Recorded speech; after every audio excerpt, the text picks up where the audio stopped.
Welcome back to The Comfy Chairs, a podcast from 123 Limited. This is Kate, your host. And we spend a great deal of time here talking about self-awareness and even leading with strengths. Strengths-based leadership extends beyond the self, though. Done well, it includes understanding and engaging your team's strengths, in addition to your own.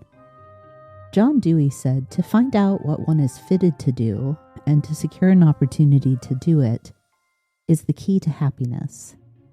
This is, in essence, the work of a strength-based leader and the best way to craft a successful team, connecting people to opportunities to do what they do well, which means that understanding what someone is fitted to do, what their strengths are, becomes an important part of the hiring process, as well as ongoing performance management and professional growth.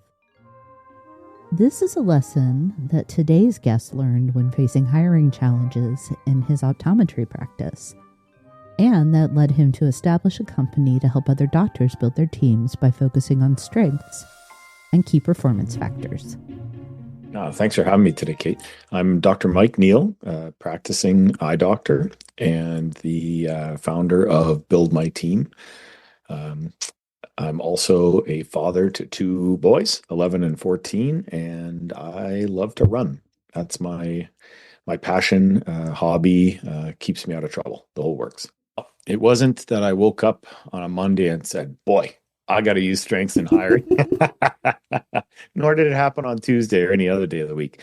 What made this happen is that I was looking down the barrel of continuously hiring,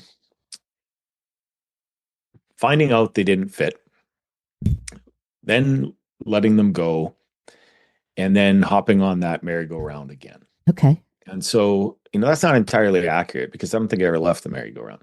That was the problem. It gets pretty dizzy when you just spin.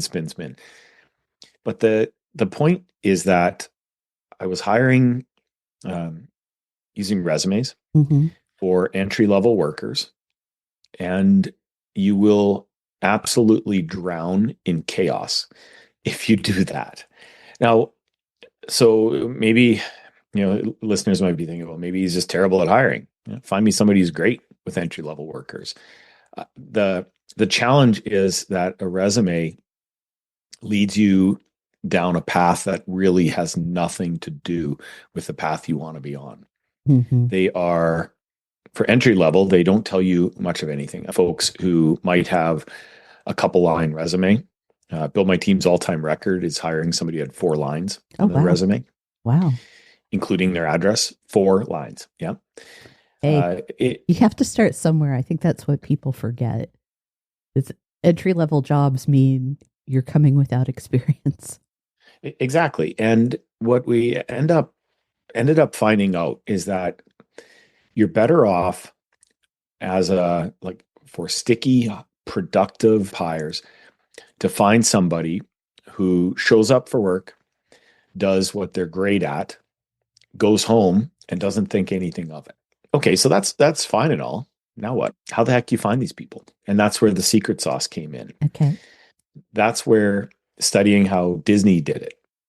4 Seasons, Ritz-Carlton, these massive high-end, extraordinarily spectacular service industries do their hiring. And what I found out, rather shockingly, is they do not hire the same way I've been hiring. They flip it. It's basically upside down. They're not using resumes until the person goes through an assessment process and they figure out if the person can do the job or not. That's generally how it goes with their high service positions. So then it got me thinking, well, okay, if they do it, and I've been to the 4 Seasons, I'm lucky enough to go there several times. What it showed me is that this level of service can exist.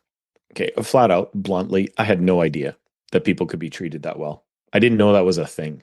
And so I came home, opened my eyes to, wow, this exists. And flash forward years later, took a look at, after that event, but looked at how these companies were doing their hiring. And of course, they were doing it upside down. So was able to look at kind of how an assessment process works. Went to a couple trade shows, figured out that there's an entire industry based on this. Yes, And there is. I was so excited. I thought, wow, we can just buy one and we can use it at our healthcare practice, and all my problems will go poof, vanish into thin air. Well, that was naive to say the least. Tried buying, basically paying for several of them. And what I found out is they are better than nothing, but didn't get us anywhere near where we wanted to go with these people. And in some cases, some of them were a little bit misleading. And we ended up going down a path that was the wrong path, but well-intentioned. So that led to, okay, we're going to have to build this. Took a look at, could we license? Could we do, there were a bunch of different options, but what it boiled down to is, imagine, you want to make music and you need an orchestra to make music. You can't just have one guy on a trumpet blowing his horn as loud as humanly possible. It doesn't make music; it just makes noise. You need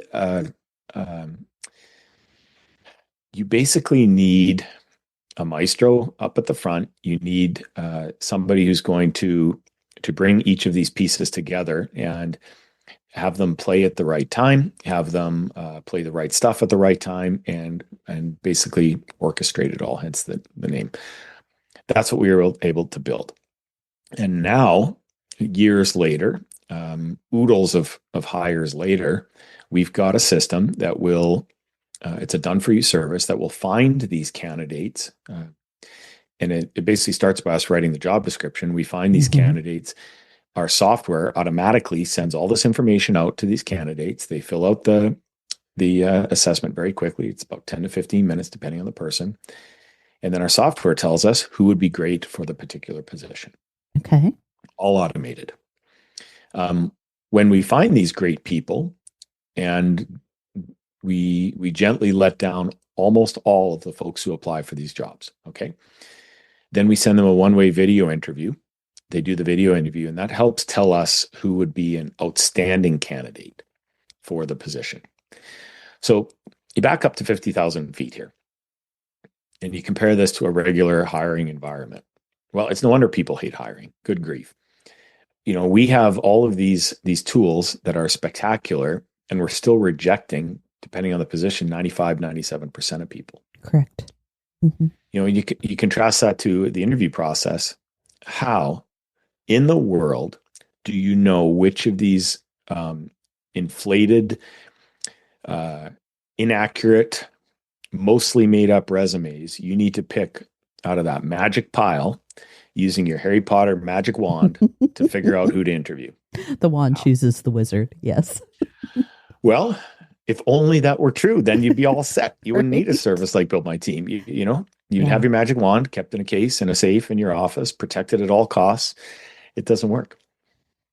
And we have it down to a science at this point for entry-level positions, where we can tell our clients that they're going to be successful at an over 97% rate. They're going to stay for a multiple of the time that a regular candidate stays. It's pretty straightforward. They show up for work. They're being asked to be themselves. They excel in the position. They go home. They are satisfied with what they're doing. They're fulfilled with what they're doing, and they go home. And they come back the next day excited to do the same thing. Which is what we want for everybody that works for us. I think at the end of the day, that's something that's really important to recognize. I have a bit of a burr in my saddle around the whole idea of, well, people just need to go above and beyond. And I think that's one of the mindsets that has contributed to what the hiring landscape is right now. That what we need is for people to do the job as written. And if that's not enough, you need to revisit the job description and rescope it and regrade it. But this idea that people need to be putting in every last effort, when really what we need is come in, do the job, be satisfied with what you've done, go home, and then come back and do it all again. When you have a person who is able to show up for work and complete the workday as themselves, it's a game changer. Yeah.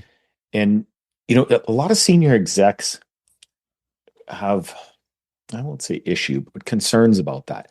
But remember, if you're a senior executive, chances are you got there because you're outstanding at your job.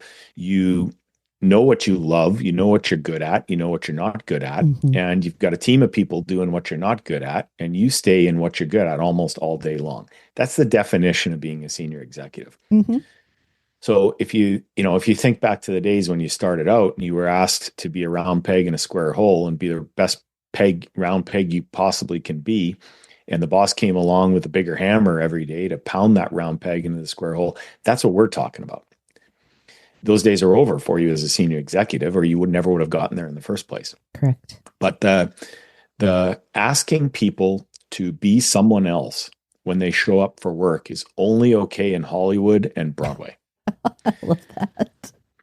That's it. Yeah. Because if you're going to be, let's say, a secretary, and the last thing on earth you want to be is a secretary, I will guarantee you're never going to be an A player in that role. No. It's an impossibility. No. All you do is you show up for work wondering how you can get a different gig and get the heck out of this place all day long.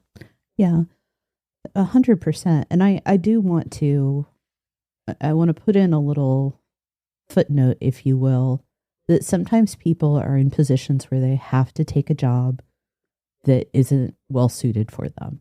We all have bills to pay. Yeah.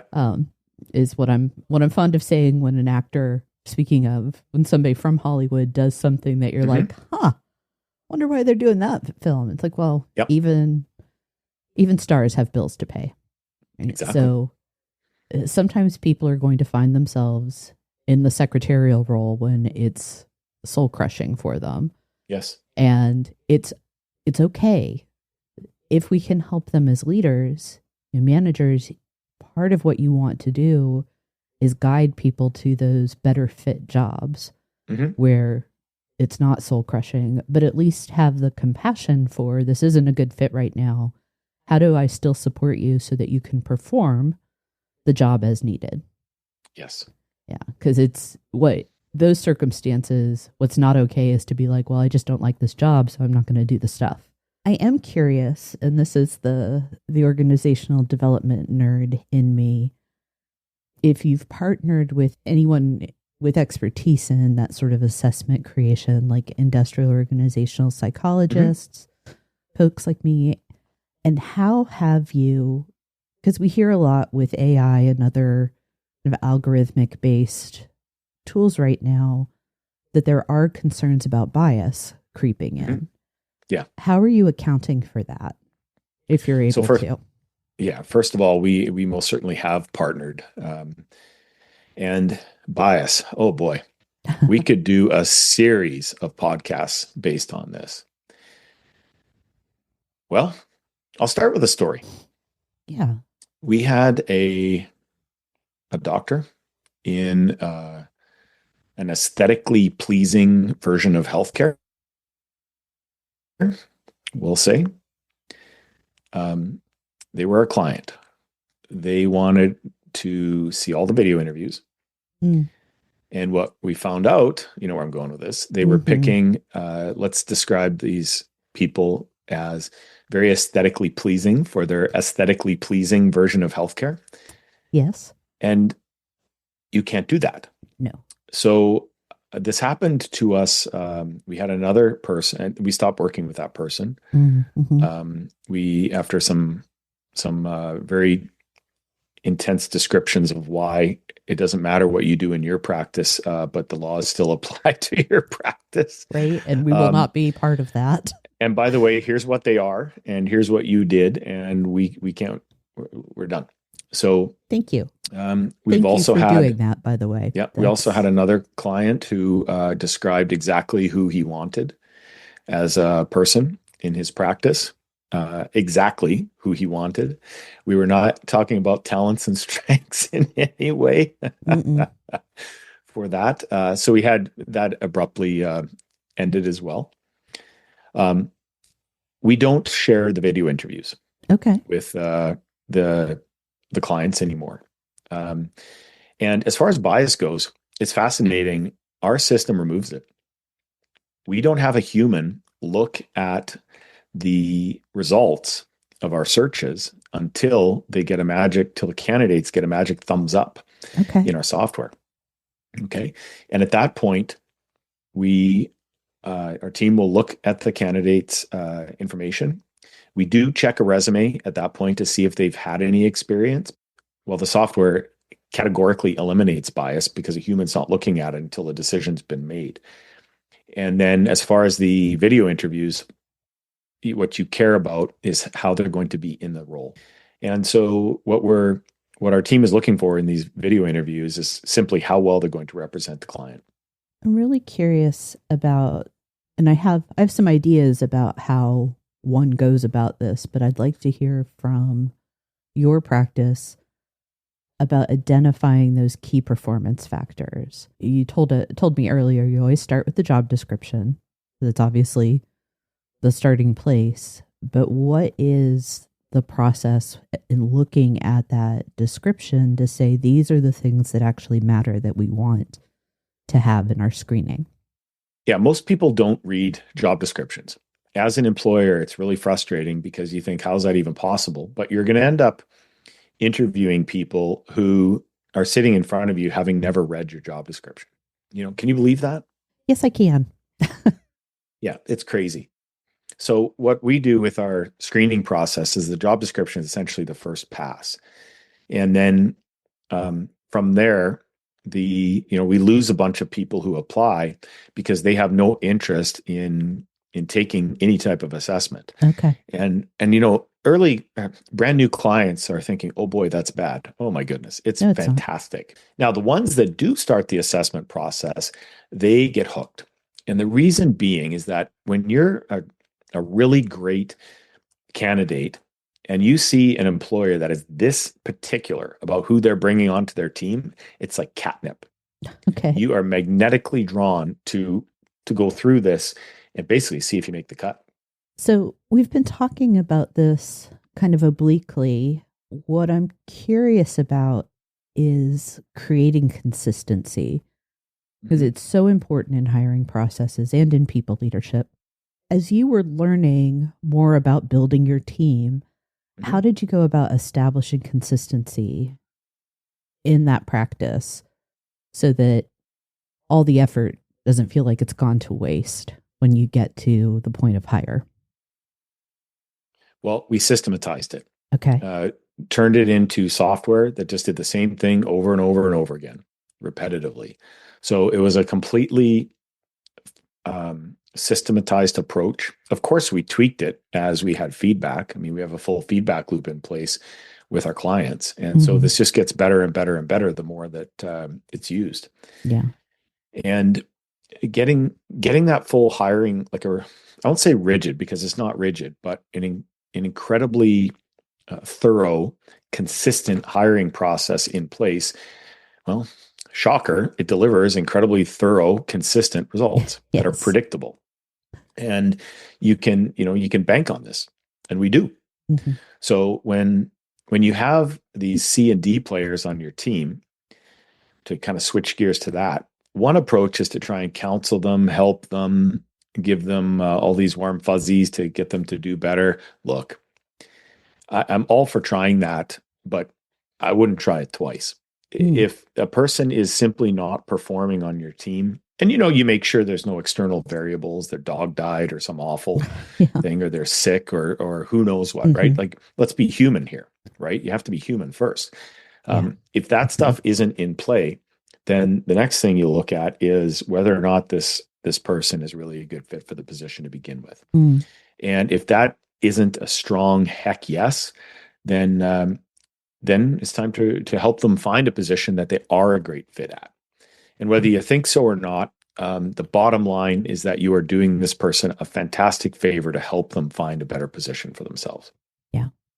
Well, one of the things I'm hearing in all of this process, Mike, is that it's actually putting the candidate's preferences at the center of a lot of what's happening in the decision making. And that's something it can be really easy to forget, is that hiring someone, the whole process is bi-directional. Hmm. that great candidates are also interviewing you. They're trying to determine, is this a good fit for me? Yes. And even if they aren't doing that, in their full consciousness, that is part of the whole process. That and when employers forget that this isn't just about, I want someone good for me, it's also, I want to be good for someone. Hmm. Um, when they forget that, you end up with messy hiring, Hmm. bad choices. I think I want to highlight something you talked about, that systemization. That Yes. is a key thing. And even if you don't have, a fancy developed software system for it, a manager who's hiring even just a few times a year, working with your HR, your talent acquisition and recruitment teams, you can create a system for yourself Hmm. that does take some of the administrative burden off and ensures that you've got consistency in your practice. So Right. even a checklist, Hmm. if it can be as simple as that. I think that's a really important takeaway. You were in a position to be able to build something expansive and thorough, Hmm. but even in a small shop, that's creating a system for yourself can really make a difference. Yeah, and that also helps with removing emotion from the equation. I think that for our clients, and so many of them tend to be doctors, Mm-hmm. the the emotion removal component is enormous. Mm. And what I mean by that is when you're a doctor, you're trying to, by your very nature in healthcare practices, you're trying to fix people. You're trying to cure them, treat them, improve them, Yes. help them up. That's the whole MO of being a doctor. I mean, that's why you do it. So when you have these folks in front of you that are randomly picked from a pile on your desk because your Harry Potter wand isn't available, Yep.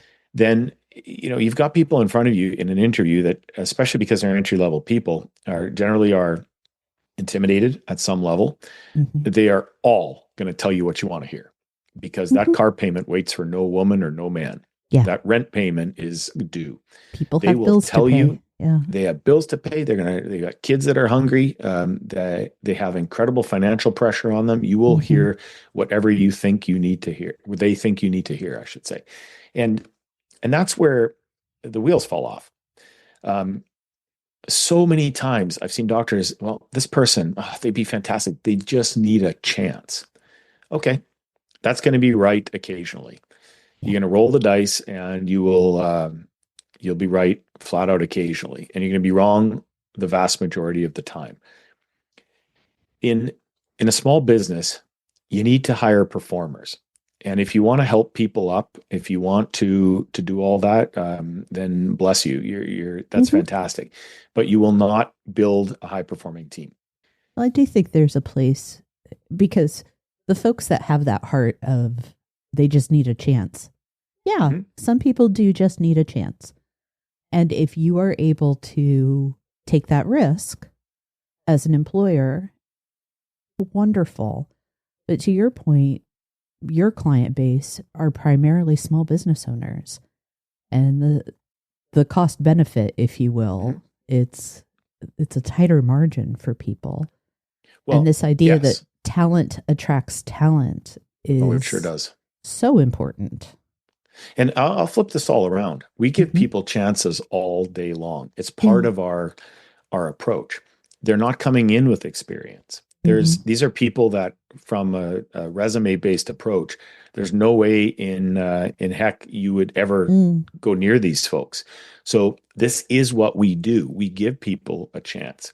And Yeah. here's the world's biggest caveat: they're worth it. Yes. Why are they worth it? Because we know a tremendous amount about them. We know that they are a terrific fit for the position. We know that they're going to show up on Monday morning. First of all, they're going to show up. Let's face Yes. that. That's a win right there. And they're Yeah. going to bring these talents with them that they're going to do a fantastic job. They're not coming in with experience, and you're like, oh my goodness, well, now I have to train them. Well, you have to train anybody who comes in. But guess what? You don't Right. have to do. You don't have to untrain the bad habits because they don't have them. Yeah. You're not sitting there with the person saying, well, I know you used to do it at your previous job this way, but we don't do it that way. Yeah. You're not having those discussions. And when you add all this stuff up, it becomes an approach that is so vastly more successful than resume-based regular interview hiring that we just don't see people going back. Yeah. It's the difference between trying to hire or trying to work with the lights on versus working in pitch black. It's really that big of a difference. Yeah. I love the focus on entry level roles because it really is marathon thinking. It's a long-term strategy. Most entry level people aren't going to stay with you for decades. Of course, yeah. Which is great. But what you're doing is preparing that workforce for their next level job. Mm-hmm. And they've had a positive experience as a candidate. They've learned about themselves. They've been managed based on what they're good at. Mm-hmm. And when they go to something that does require more experience, more resume, they're better able to do that assimilation into the new organization or the new role. Mm-hmm. So it's really, whether you've intended it to or not, there's kind of this social shift that's possible with an approach like this. Mm-hmm. That's great. Yeah, and we see this in our client practices in a very measurable, demonstrable way, Mm-hmm. and that's the net income. Yeah. Plain and simply. People that are engaged, energized, working to the top of their skill set, giving clear direction and good structure around them, there's not much that type of team can accomplish. And I think you hit the nail on the head with a clear direction there. Mm-hmm. So many small business owners, and I used to be a card-carrying member of this club, would focus on, you've got people, they're not good at what they do. Therefore, your job as an owner is to be a professional kindergarten teacher and a professional cat herder. And of course, the third role is a spoon feeder. Yeah. You have to micromanage these people. You have to look. If any of those couple things are ringing true, we're here to help. Shameless plug, because your focus is in the exact wrong direction. Mm-hmm. You can't ever, and this is a definitive statement that is just mandatory to stick in your head. You can never micromanage A players. No. They will be gone before you get the sentence out of your mouth. You're not going to improve. I'm going to admit I get a little uncomfortable with language like A players, B players, just because it feels like categorizing. But I also am in the business of talking about top talent. So let me acknowledge my hypocrisy and say that. Well, I can also say. Oh, go ahead. You finish. I'm just. I'm one of these passionate people that can't shut up. No, I love it. I love it. It makes for a good conversation. But micromanaging isn't going to turn anyone into a great performer. In fact, at the end of the day, it's going to make you as a manager a worse performer because you're doing everybody else's job and not your own. Mm-hmm. So that approach is never going to improve performance in a sustainable way. So exactly. And as far as the categorization, remember, this is all relative. Yeah. So I've seen incredible examples of the same person in two different roles within a business. One, the person almost got fired, and the other role within the business, the person is perfect for. Mm-hmm. What's the difference? Well, it's the same person. Yeah. Same business. The difference is what was required out of the person. And job number one, where that person almost got fired, was asking that person to utilize none of their strengths. Yeah. It was a disaster. The second role was custom built for this person to utilize their strengths all day long. And that person is perfect. Yeah. And I don't use that word lightly. I wouldn't change a thing about their performance in that particular role. They are stupendous. You could study this. franchise that role based upon the characteristics of this person. That's how incredible Yeah. they are at that role. So it all depends. And Mm-hmm. if you have folks who aren't this top tier talent, they're not performing as an A player, it's the fit. Yeah. Because I think, okay, there are going to be a couple exceptions to this, of course, but I think virtually everybody has the capability to really shine in a job role if they're in the right role for themselves. Agreed. Yeah, there will be exceptions, but people aren't coming to work thinking, how can I do a horrible job today? When somebody is struggling, it's not necessarily about the person, and we have to hold back on that immediate judgment. Mm-hmm. It's like, well, what's wrong with them? Nothing. They're human. So one, they may sometimes make mistakes or not do their best. Right. Two, what about this work is not tapping into their best potential? Mm-hmm. And how do I support them in doing better? Do they need different structure? Do they need different tools? Do they need additional training? Mm-hmm. Do I need to change my expectations as a Mm-hmm. leader? I appreciate where we've kind of gone here because it's keeping that focus on what does the work require. And it doesn't mean that someone is worthless because they can't complete the work. It's that we've not matched well. I think what I want to do is kind of get us change directions just a little bit in the time Okay. that we have remaining. Yeah. We've talked extensively about kind of the fit and performance factors going into hiring, but I've got a new person on my team now.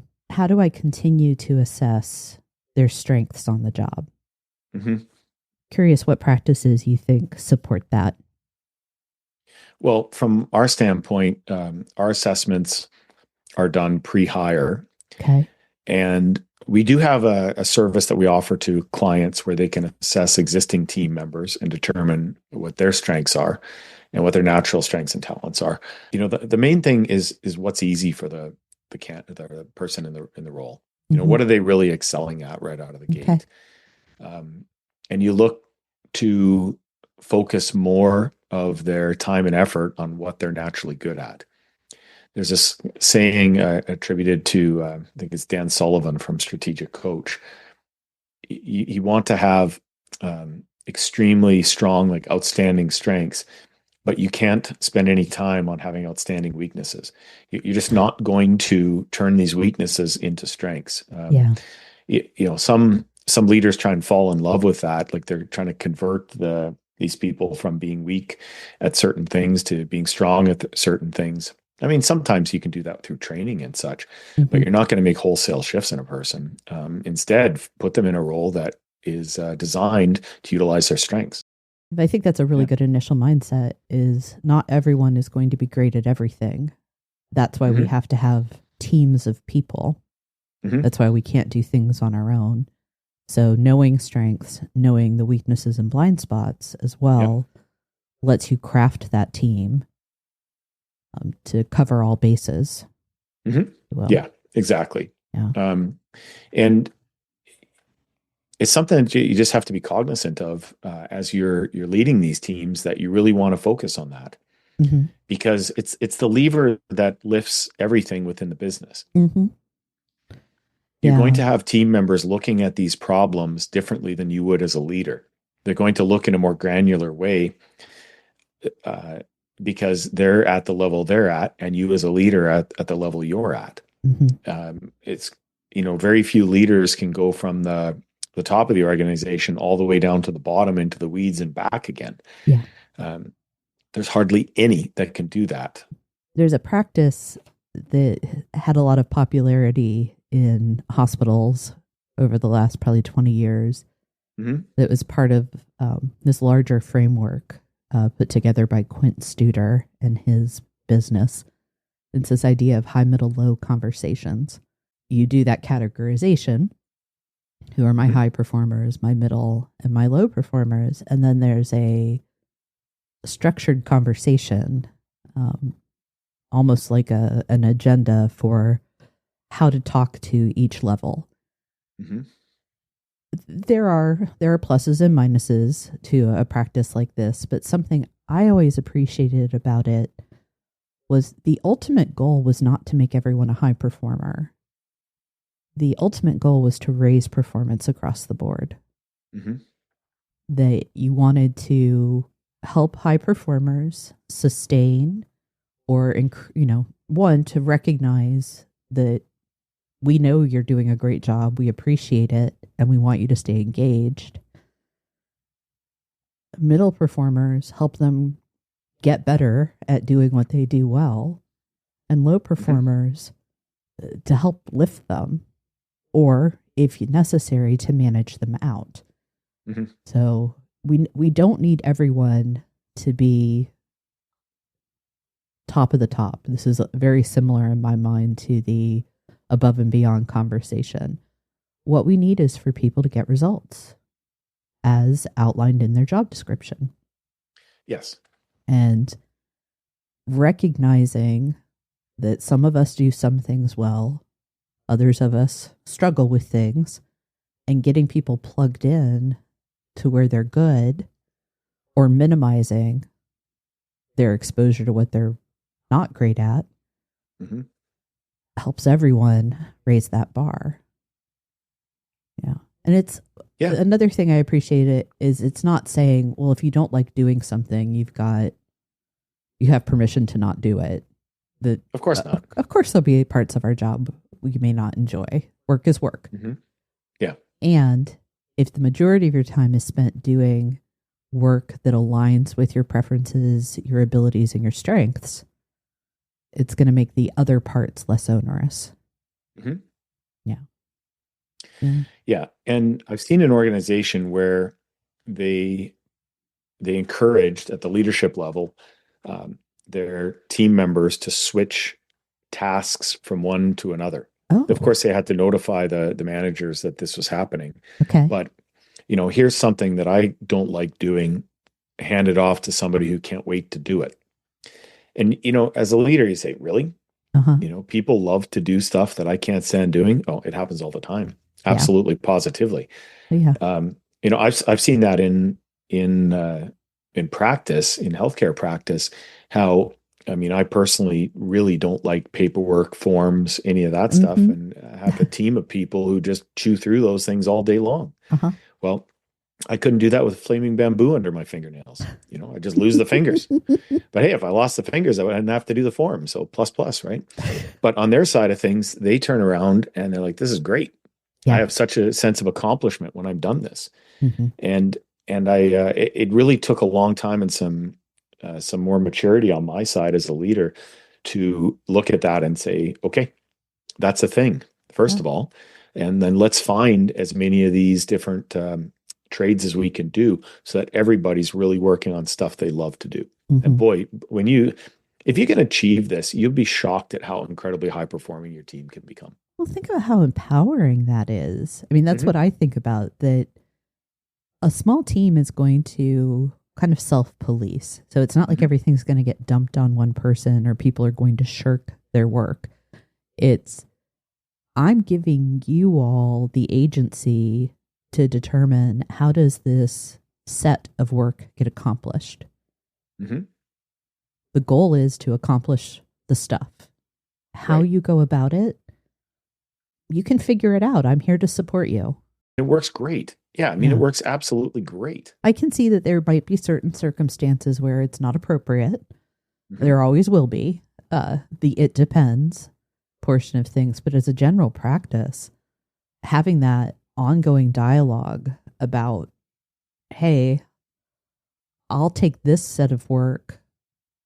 Will you do this other stuff? I mean, I can think in my own marriage, there are things my husband likes to do and things I don't. And we do this natural division of labor. Mm-hmm. But the goal is to keep our household functioning. Exactly. And, most people in long-term marriages figure that out whether they want to or not, right? Right. Right. And work is not marriage, but there are definitely lessons to be learned about relationship management. Yeah. That's for sure. Yeah. Definitely. So, even the best hiring model and practice system will sometimes result in a bad hire. Yes. So, how can leaders stay focused on strengths still in these cases, even if it does result in someone leaving the organization? So what I've done in the past that worked really, really well is, a person leaves your organization or is helped out or however they exit is kind of immaterial to this. But Mm-hmm. when they exit, you make a list of all of the things you loved about that person in the role Mm, and opportunities for improvement. okay. And then we encourage our clients to do this. So, what do you love about the person? What do you wish that they were better at? Give us that feedback because feedback all wins. Mm-hmm. And then we strive to find a person who does more of what you loved and more of what you wanted them to be able to do in addition to that. And so you end up just getting better and better. It is, and this is going to sound a little cold-hearted perhaps, but it is an opportunity for improvement as soon as somebody says they're going to leave your organization. Mm-hmm. You have a rock solid opportunity to fill that position with somebody even better than you had before. Yeah. Well, When you it's maintain always them, it's yeah, always an opportunity for improvement. Even if your top performer leaves, it's a chance to say, "Let me look at the makeup of my team." mm-hmm. Yeah, because team makeup changes as well. Mm-hmm. So we're dealing with people. There's not a darn thing about this that's static. Right. Everything's in play and moving all day long. Mm-hmm. So when you approach it like that with an opportunity for improvement, instead of looking at the negatives of, oh my goodness, somebody's leaving, well, what our clients do is they just call us or they contact us, send an email. Hey, we need a new person for this role. Hop on the phone, clarify it a little bit, and then within hours, your job ad is live, and you're off. You're automatically moving forward to get these candidates Off to the races. Mm-hmm. Yeah. Yeah.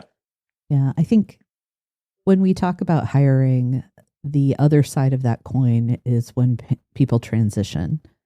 Right. Either out of your team or out of your organization. And I've been in some LinkedIn conversations recently about the right ways to respond when people depart and the not so good ways. And I think I think this is another leadership mindset that is so important, that you have to celebrate when somebody leaves. Mm-hmm. That you see it either as a, you know what, they're no longer working a job that doesn't fit them well. Worst case scenario, right? Right. And that's good for them and it's good for us. It's an opportunity for me to reinvent things, which can be a little scary and dicey, but continuous improvement. And if you view someone leaving not as a betrayal, but as a following their strength, it changes that dynamic. And if you're talking about strengths continuously, if you're talking about these are the key performance factors and we want you to be fit with them, there aren't going to be surprises.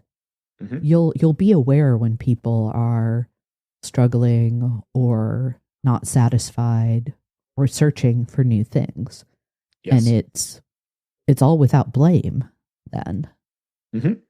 Yeah. Yeah, I think that's a terrific way to approach it. Yeah. So there kind of becomes this, the way I hire needs to be mirrored, echoed in what happens when people leave. Yeah. And it's an overwhelming concept to some people, but on the other hand, once you systematize this approach and you just start living your work life in this way, that overwhelm disappears and you start to see results that you've been struggling for years and years. Because I'm curious about it, what type of changes did you see in turnover as you operationalized this approach? Well, my team did most of this. Okay. So what we saw is, to start out with at the practice, we had, this was back in probably about 5 years ago now when this first started. Oh, wow. But we had most of the wrong people on the team. They were just not in the right roles. They're great people. It just wasn't, they weren't working in their strengths and talents because, of course, we were using the resume approach. Yeah. And so we got these people using that fellow you mentioned. I mean, my ops manager had a spreadsheet because, of course, it was a spreadsheet, and it had green, yellow, red on it beside each person. The red, those folks were replaced. There was nothing we were going to do to be able to help them be great at their jobs. They were just working in the wrong role. They were helped into other positions, and we found folks that were utilizing their strengths. So they were the red were replaced, then the yellow were replaced, and sometimes green went to yellow and yellow went to green because, of course, we're dealing with people. We ended up with a net income bordering on 3 times what we were making before. Oh, wow. While having 4 less people on the team. Oh, wow. Wow. Yes. Those are phenomenal results. Phenomenal. I mean, so if somebody would have told me that they had the Harry Potter magic wand to make those results happen, I wouldn't have believed a word out of their mouth. Yeah. Nope, not possible. You're over promising, you're over everything. Well, that's what happened. And, it happened in the span of about 18 months. Oh, wow. That's very fast too. Extremely so. Now, keep in mind, the person who was in charge of this, not myself, but the person who was in charge of this did an absolutely bang up, fantastic job. Yeah. And that combined with having the build my team as the tool, the magic tool to find these people based upon their strengths and talents, it was a match that just produced incredible results. That is case study material. It just is. There's no other way to look at that. Right. Yeah. So I know that you focus primarily on physician practices, but I'm guessing my listeners have a very similar question. Do you have any plans to extend beyond the medical field? We do now. Okay. I mean, so what makes a physician practice unique? Well, look, if you talk to the doctor that owns it, of course, it's unique. Yes. From our perspective, and there's nothing wrong with that. And they're probably right, but so are we at the same time. Almost all small businesses share a massive amount of similarities. So, for example, if you're in a small business where you need somebody to function in, let's say, a receptionist or secretarial role, we do that better than virtually anybody. Yeah. We have that so dialed because medical secretaries might have traffic counts past their desk of 100 people in person while dealing with 100 to 200 phone calls during the course of the day. And I challenge the owner of the business to do that job for 8 hours and still be able to get out of the chair without an ambulance coming for them. Yeah. So it's at a whole nother level that these people are capable of doing what they do. Also, things like bookkeeping. It doesn't matter what business you have. Bookkeepers are extremely similar across all businesses. Assistants, like assistants to the doctor, can be assistants to the owner in other businesses. These are all super similar. Yeah. So what, do we focus on healthcare? Most of our clients are from healthcare. Eye care and dentistry are the 2 biggest that we work in, but we have healthcare clients in 9 different healthcare professions. That's wonderful. And then outside of healthcare, it's anytime you have a systematized position where you know exactly who you're looking for, that's where we shine, because we can systematize all that stuff. And one shameless plug I'll say is this system that we've developed is not expensive by any means. It's incredibly affordable, primarily because it's highly automated. Okay. So and they're all scenarios for our clients. It's radically less than what they're spending themselves to do it. Well, that's with the other vastly thing. Better results. Yeah. Hiring.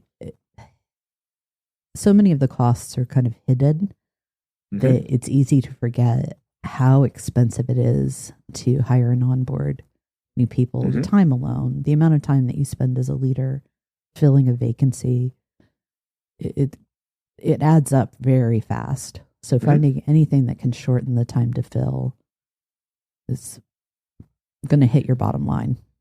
Yes. Yeah. In ways you can't easily predict Uh-huh. as well. That's what the big learning was for me. Um, how does this much better team make the business so much more money? And that was a question that it would take a whole nother podcast to answer. Yes. It's not just an easy, but the point is the money was made. It wasn't a one-time thing. It's repetitive. And what I found out is that our client businesses are operating with an amount, like a percentage of profit that is so vastly repressed, it's really upsetting. Mm-hmm. What you can get out of your small business when you have an A plus team or a B plus team is shocking. Mm-hmm. It's absolutely shocking. Yeah. Well, productivity, it matters. And that's what we're Mhm. talking about. It's all of this is within a business context. So Mhm. you have to pay attention to profit at the end of the day. You've got to balance it with the people needs, but it's business. And creating the most productive, engaged team as possible is the goal. Mhm. And why wouldn't we start with, well, this is what people like to do and they do well? You Everything know, we've talked about feels like, well, this just makes sense. the thing is, Kate, you got to start somewhere, Yes. right? So why pick a place that is Greek to a candidate when you can pick a place and meet them where they're at? Mm-hmm. The key point is being able to figure out where they're at, and that's what Build My Team does. Yeah. If for the right candidate, of which let's remember, almost none of them are the right candidate, but we can identify those right candidates and bring them to your business and get them in your business and productive incredibly quickly. And Mm-hmm. there's kind of two things I wanted to mention. Yes, please. One is the concept of finding the right needle in a stack of needles. We are not finding a needle in a haystack. Yeah. It's really the right needle in the stack of needles. And the other is that when you, this has to be experienced to be kind of believed, but when you have these team members operating at this level, their focus is performance. Mm-hmm. It's not standing by the water cooler gossiping. It's not, oh, wow, Kate, you changed your hair. It's not, oh, wow, Dr. Mike, you changed your hair. Right? It's about performance. Yeah. I've got X number of hours in the day. I'm expected to do these things. I'm not going to just do what I'm expected to do. I'm going to knock it out of the park. And that's the type of person you get. So the reason I bring that up is what it does is it removes the managerial burden, like I said earlier, where you're no longer a spoon feeder, you're no longer a cat herder, and you're promoted to college level from the kindergarten teacher. That Okay. allows you as an owner to actually enjoy your job again. Yes. Yeah. Can you remember those days when you actually enjoyed what you did? I enjoy those days right now. Yeah. Yeah. Yeah. Because I'm a small business owner who has crafted the job for me. Yeah. Mm-hmm. Yeah. Exactly. And that's what, I mean, people get into business for themselves for freedom. And Mm-hmm. what you end up when you have those three awful roles of cat herder, Yeah. kindergarten teacher, and spoon feeder, what freedom do you have? You can't even spell the word. No. No, because by the time you FR, then you're on to putting a fire out, Yes. right? You become a professional firefighter. Yeah. And in some ways, you're also a professional arsonist because you never have time to stop putting those fires out Yeah. and plan for the things that get the team to be able to operate on their own. Well, interestingly, the vast majority of firefighters' time is spent in fire prevention. Mm-hmm.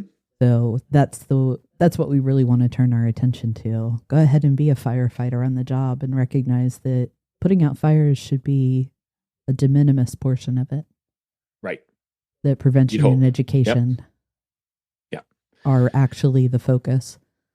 So Exactly. Yeah. Mm-hmm. Excellent. Good.